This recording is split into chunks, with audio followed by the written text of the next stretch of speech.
You know what?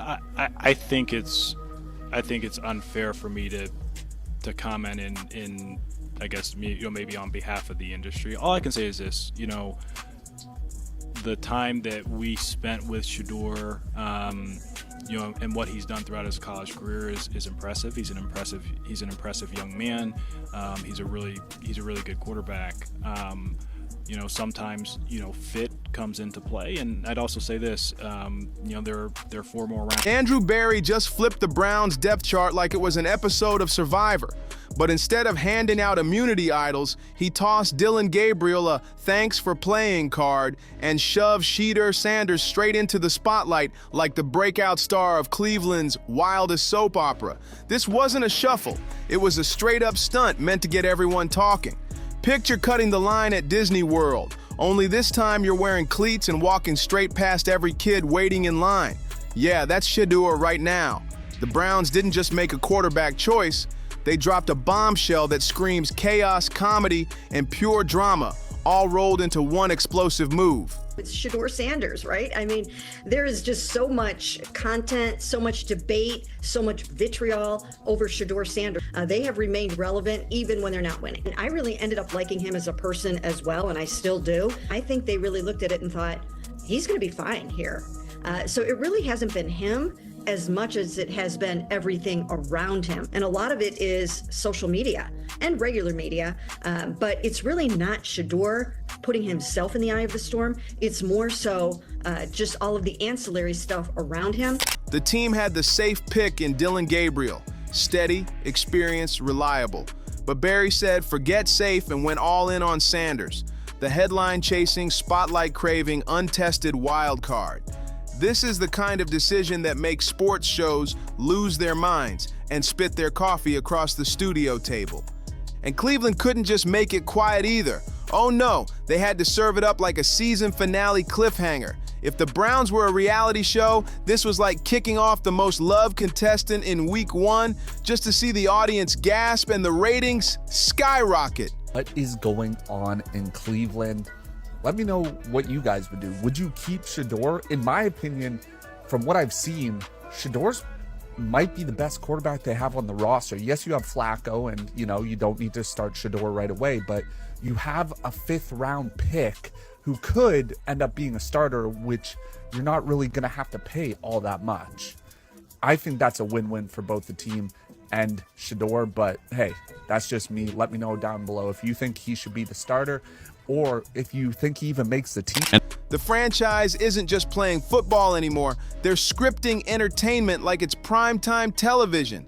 How in the world did Shedeur Sanders, this kid who strutted into college football with the brightest spotlight since Tim Tebow, suddenly leapfrog Dillon Gabriel, a quarterback with a resume longer than a CVS receipt? The answer's simple. Shedeur's got something Gabriel will never have. A last name that comes with a 24/7 Wi-Fi connection to every camera, every mic. Dan Orlovsky would sit up there. Now correct me if I'm wrong, Adam Schefter, the great insider, the ultimate one. Correct me if I'm wrong. Did Dan Orlovsky just bring up what the man did last year in college? Because, see, I didn't bring up Shedeur and the 72% completions. I didn't bring up touchdown, 30-plus touchdowns. I didn't bring none of that up, okay? But here you are bringing up something when we're talking about him and what he looked like in the NF in this preseason game. That was a pick 6 and a fumble. Now, the Dan Orlovsky I know that I have so much love and affection for, I must say. Now, by the way, you know what? Still needs to thank me a little bit more for that restaurant I treated him and his family to, because it was big time. And stop embarrassing me by going places and trying to use coupons. That's how pathetic. Every headline in America. His father, none other than Deion Sanders, a man who doesn't just sell football dreams. He packages them with primetime branding, golden lettering, and a marketing machine that never sleeps. If you think Andrew Berry didn't notice the power of that brand, think again, because Cleveland isn't just trying to win games, they're out here trying to sell hope. And let's be real, nothing sells hope faster than an untested quarterback with a spotlight so bright you need shades just to look at him. Honest, tell the truth here. Shedeur Sanders killing it in rookie camp, beating out Gabriel in rookie camp, OTAs, mini camp, beating him out there. And then we get to training camp and we have a run of practices. Dillon Gabriel completing like 20 to 30% of his passes. Shedeur Sanders, that whole time, 70 to 80% of his passes completed. Looking good on the field. There's practices out there where we're waiting for him to get reps. And I'm watching the live tweets. And I'm refreshing. Dillon Gabriel might deliver solid, dependable football, but Shedeur Sanders brings hashtags, trending topics, and fans going wild before he's even taken a snap. But don't get it twisted. This isn't just celebrity hype. Barry's not sitting in his office cutting out Sports Illustrated covers like wallpaper for his man cave. There's a method to this madness. A bold, risky strategy that only makes sense when you squint, tilt your head, and admit one thing. Sometimes chaos sells better than stability. High risk, high reward. And Andrew Barry just tossed Shedeur Sanders the keys to the entire Browns offense like it was a luxury car with no insurance. Let's keep it real. Andrew Barry, he is the GOAT of all GOATs as GMs. Man, just imagine dropping to the 5th round, being the 4th-string quarterback, 2 guys above you, he and Andrew, and you start in your rookie debut. And even knowing that the goddamn owner of the Cleveland Browns wanted nothing to do with you or the Sanders family at all. But you know who did? But do you know who did? Andrew Barry. He gets 100% full credit, an A++ for Shedeur Sanders. When was the last time Cleveland made a safe quarterback pick and it actually worked? Exactly. Never. The Browns have been cycling through QBs faster than TikTok trends. 1 minute you're swiping on a new dance, the next you're swiping to see a brand new starter under center. So maybe Barry thought, why not bet it all on the kid with star power? If it blows up, at least it'll blow up loud enough for ESPN to cover it like a Hollywood disaster movie. The fan base completely split down the middle. Some are screaming that Shedeur is the future, the savior, the chosen one, who's finally gonna end Cleveland's cursed quarterback carousel. Others swear Barry just threw away stability for a headline, as if he's running a PR firm instead of a football team. And truth be told, both sides aren't wrong, because Shedeur isn't just a quarterback, he's a walking storyline. This is the same guy who stood behind one of the worst offensive lines in college football, still putting up numbers while his jersey looked like it went through a paper shredder. That's grit, that's toughness, that's poise under fire. But let's not forget, he hasn't thrown a single NFL pass yet. Meanwhile, Dillon Gabriel's got the experience coaches drool over. But let's be real, he doesn't bring the flash, the hype, or the buzz that Sanders does. Barry clearly didn't care about playing it safe. He knew if Shedeur flames out, it'll just be another sad chapter in Cleveland's never-ending quarterbacks who almost were saga. But here's the twist. Barry's move wasn't just about football, it was about culture. Cleveland has been begging for a quarterback they can finally rally around. Cleveland reporters finally asked Dillon Gabriel the narrative that's been spinning around his name. You know, he processed the information completely better than the rest. Great question, because you always want results, but I think more than anything, it's consistent results. So if you don't have a process you can truly hang your hat on, then you're leaving it up to chance, or maybe it's more inconsistent rather than having a strong process. And of course, you know how the game of football goes. There's a lot of positives. There may be some negatives, but there's also something to priding yourself on your process and how you work and how you approach it. And for me, I think the fans are worn out, beaten down, and straight up sick of pretending that the 29th starter since 1999 was magically the guy. By elevating Shedeur, Barry gave the fan base something priceless, hope. And in a city like Cleveland, hope can sometimes feel bigger than actual wins. But don't get it twisted. Gabriel's story isn't dead, not even close. His presence turns this whole saga into pure chaos because nothing heats up the NFL like a full-blown quarterback controversy. That's the league's favorite soap opera subplot.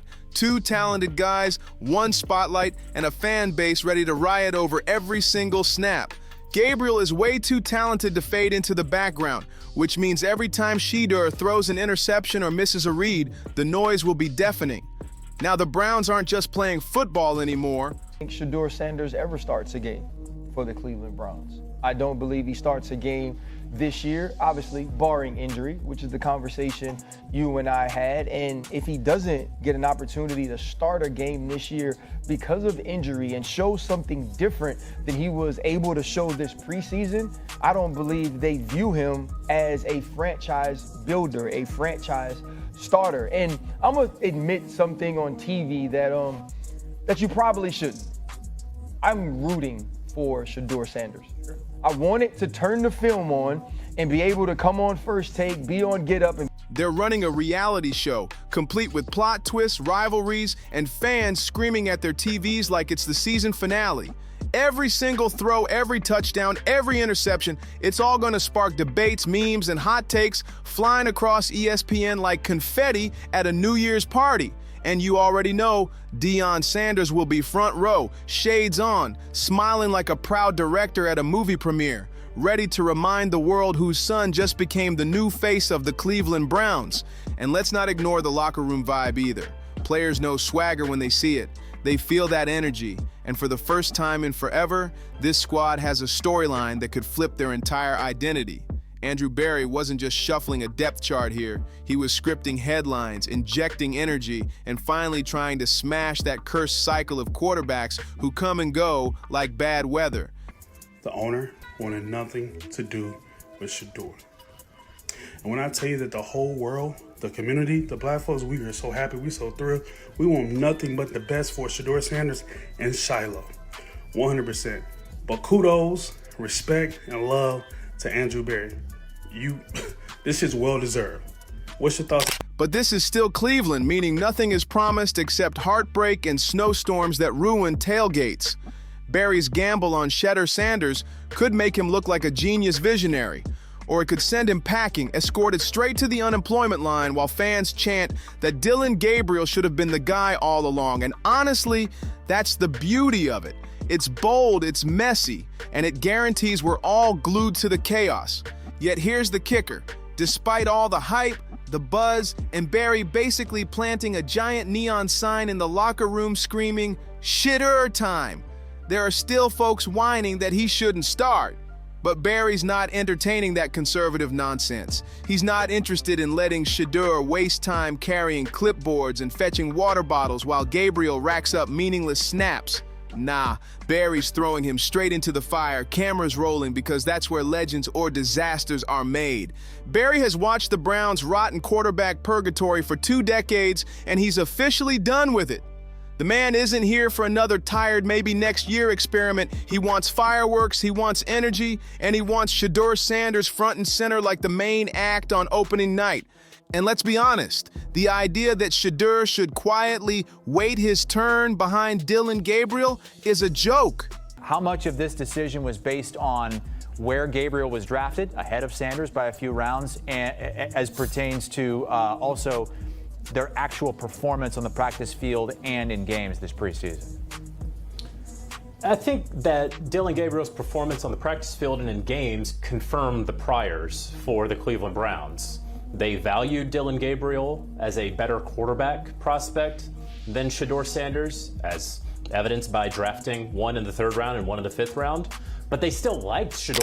Wait his turn?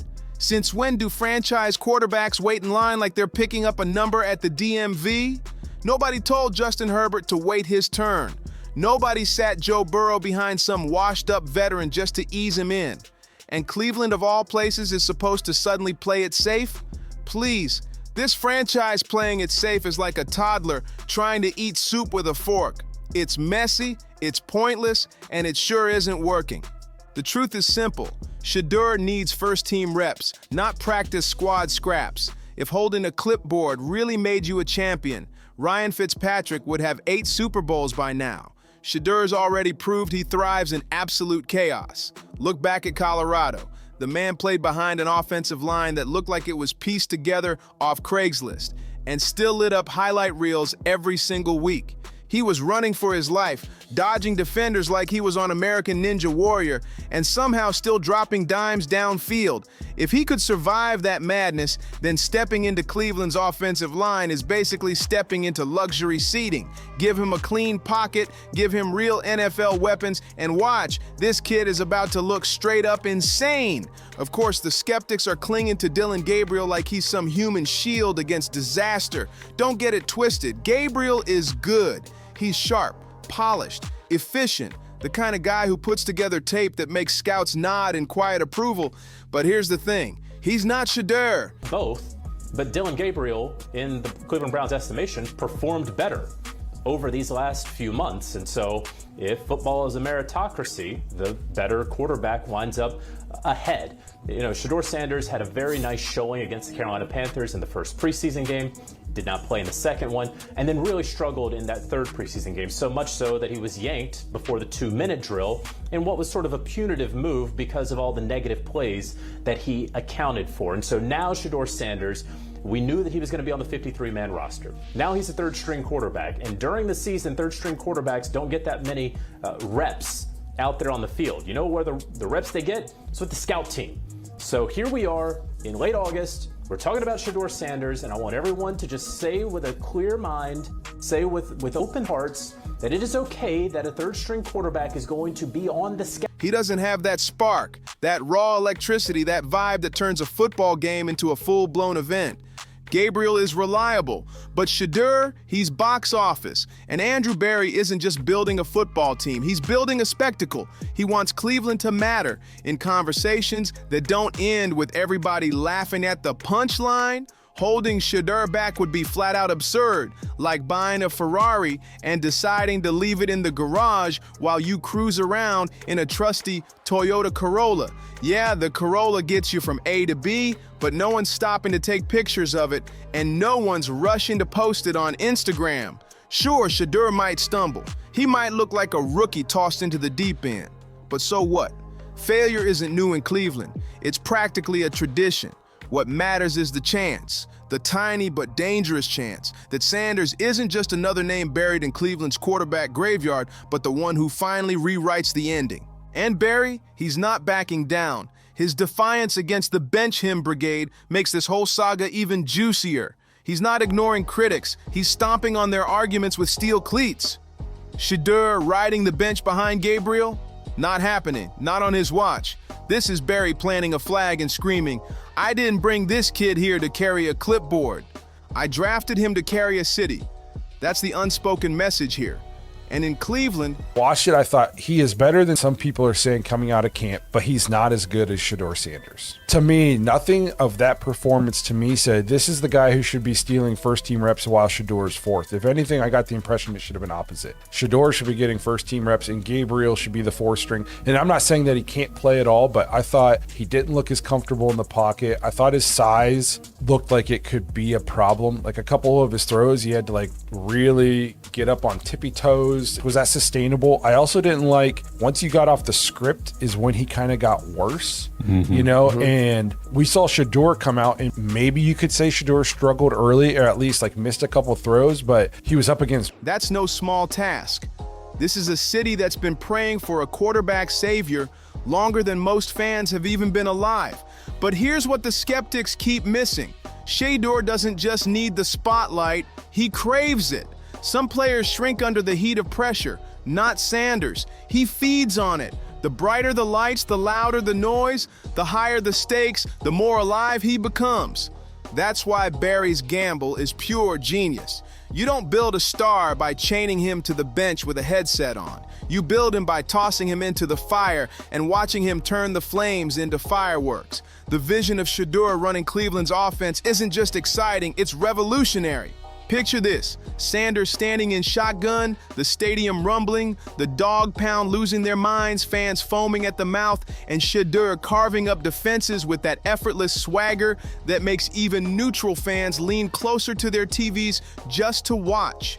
That's the bet Berry's making. That's the show he's trying to force into existence, no matter how many analysts cry that Gabriel deserves a shot. And let's not forget the marketing play here. Cleveland isn't exactly some glamorous NFL destination. Free agents aren't dying to freeze in an Ohio winter just to join a so-called rebuild.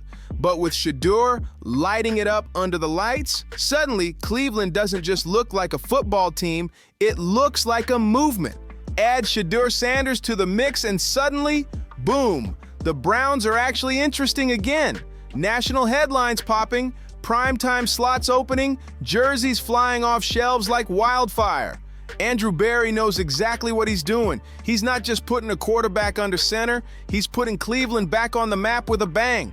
Meanwhile, Dillon Gabriel, he becomes the awkward side character in this saga. The guy standing at the party holding everyone's coats while somebody else steals the spotlight. Solid, dependable, but overshadowed through no fault of his own. That's just the cruel reality of the moment. So when whispers circle saying Shedeur might not even get a chance, remember, those whispers don't belong to Andrew Berry.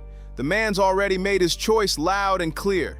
He's not bubble wrapping Shedeur. He's not strapping training wheels on him like some babysitter learning to ride a bike. No, he's shoving him straight into the driver's seat of the Browns franchise and yelling, "Step on the gas." And honestly, that's exactly what Cleveland needs right now. Because whether this gamble works or crashes, one thing is guaranteed: it will never be boring. And in Cleveland, where boring has been the curse for decades, that's a miracle worth celebrating.